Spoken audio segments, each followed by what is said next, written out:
Mask of a Diva, a Stan Kraychik mystery, Book 4, 1994. Author, Grant Michaels. Publisher, St. Martin's Press, New York. Author, Eric Aust. For all the divas, operatic and otherwise. Chapter 3. When Daphne had referred to Maurizio earlier, she had said simply, "my handyman." But now a strapping young youth was standing before us. A big grin showed off his large white teeth. His amber-colored eyes danced as he took us all in. His dark curly hair was tousled and his brow was beaded with moisture. Chest and shoulders were dense with muscle, and his jersey clung to his skin, tracing the deep contours of his flesh and his slightly erect nipples. In one of his large hands he balanced a two-wheeled hand truck. He looked like the young version of a Boston cop I've had dealings with. Strictly business, of course. As if recognizing a compatriot, the maestro greeted Maurizio in Italian, and the young man responded with hand gestures that indicated he could neither hear nor speak. Daphne regarded him with obvious affection, which she explained that he was sordomuto, deaf and mute, but that he could read and write English and Italian, and could read lips in both languages as well. Maurizio seemed to receive Daphne's remarks as personal compliments, which is exactly how she had delivered them. But Madama Ostinata was clearly distressed by Daphne's familiarity with her help. Her gold-colored eyes met with Maurizio's amber ones, and a fury jolt surged between them and held them wrapped with each other. Then their response transformed itself to surprise, which then evaporated strangely to cool acquiescence. It was as though Madame Ostinata and Maurizio had recognized each other, then realized that they hadn't. Daphne invited me to join the others for a second round of lunch, and though I sensed that she wanted and needed my company, I explained that I had to get back to town for work. I was already too late. She said, "Then Maurizio will take you, and I'll see you at the reception later." "You want me at the reception?" "Yes, 6 o'clock, when everyone meets everyone else." Then she took her other guest inside. Meanwhile, the hired chauffeur had opened the limousine's trunk and was snapping his fingers at Maurizio to unload the luggage. When that didn't work, he poked the young man on the shoulder and then pointed to the numerous bags waiting to be removed. The chauffeur evidently handled live cargo only. He went and sat in the driver's seat while Maurizio wheeled the hand truck into place.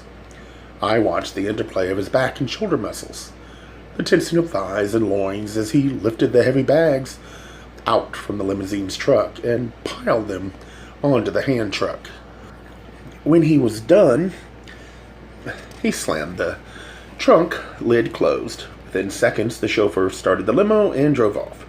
Maurizio made a lewd gesture toward the departing car and driver. Then he motioned for me to follow him as he wheeled the hand truck to a service entrance off to one side of the mansion. I waited there for him while he took the bags inside and up to the rooms. I was enjoying the ocean air and the sounds of distant surf when I realized how quickly and wonderfully everything had changed because of a simple, mistaken identity. I hadn't even started the work I'd been hired for, and already I'd met a near-operatic cast, a retired psychiatrist, a lunatic stage director and his catamite, a secretive tenor susceptible to the vapors, a benign operatic conductor, a virago of a prima donna and her hostage maid, and finally, a hunky, chunky Italian handyman. On top of it all, I'd have a champagne and lobster lunch. Then I had a sobering thought. I'd also seen the remains of a young woman whose life had apparently been so frustrating that even death was preferable to her. And she had taken that last irreversible step.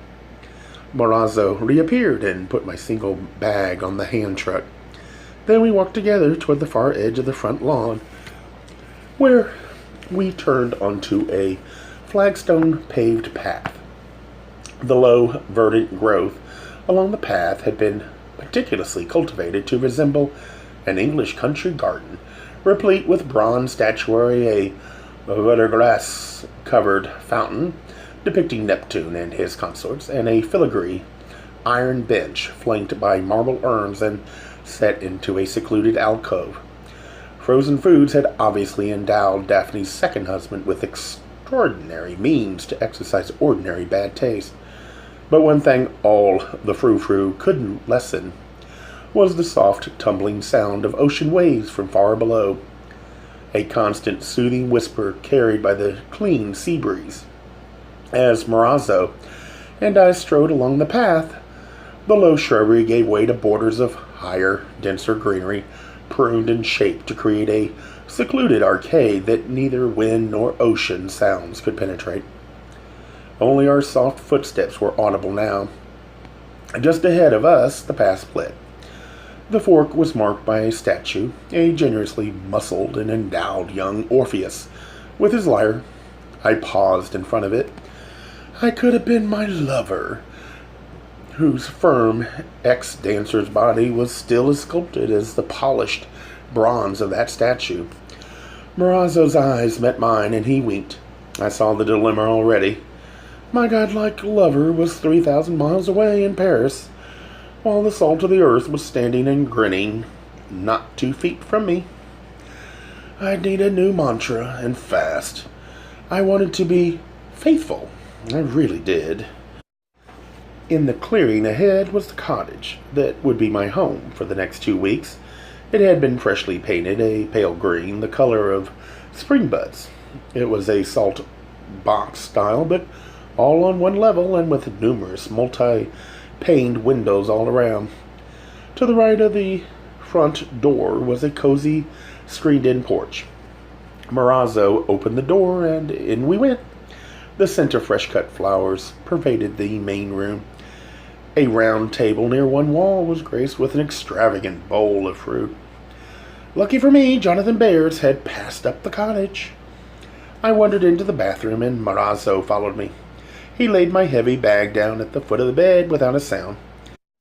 He's considerate, too, I thought as I watched his haunches flex and harden under taut denim. The young man surveyed the room as though he'd never been there before, but I sensed it was a tactic to prolong my admiration of him. What long eyelashes! Then he smiled, a mischievous smile, and winked again.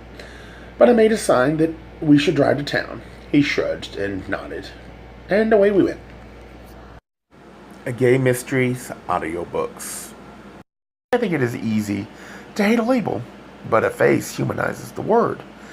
So this effort is twofold: to offer comfort to those like myself that your world didn't end because you don't fit into the view of acceptable society on both sides, and in hopes of helping those with family that are LGBTQ, that it doesn't mean we are aliens from the child they once knew. Reassure them so they can maybe be supportive at the same time, being true to their values.